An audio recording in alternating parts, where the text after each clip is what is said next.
ezgu ahd bo'lgay, har yurakda shiddat bo'lgay, shaxt bo'lgay, yoshmiz dilimizda. Ezgu ahd bo'lgay, har yurakda shiddat bo'lgay, shaxt bo'lgay, yurtboshimiz ko'rsatgan yorug' yo'lda manzilgacha yo'ldoshimiz baxt bo'lgay. Vatan bizdan kutmoqda buyuk ishlar, bu ishonchdan jo'shar ishtiyoqimiz.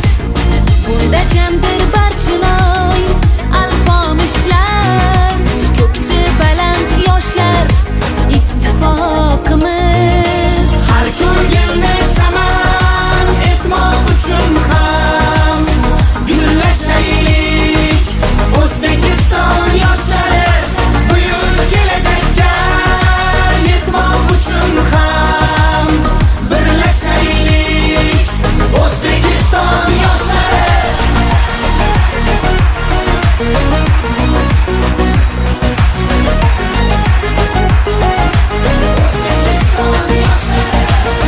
Bolalikdan asov otni egallab, doim zafar quchgan Temur bobomiz.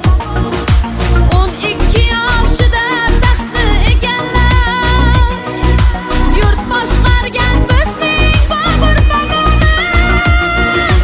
9 yoshda Qur'onni yod bilgan kim?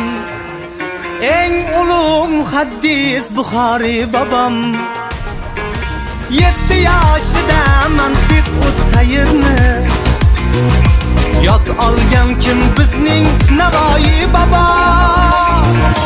Har ko'ngilni chaman etmoq uchun ham gullashaylik, O'zbekiston yoshlari buyuk kelajakka yetmoq uchun ham birlashaylik, O'zbekiston yoshlari.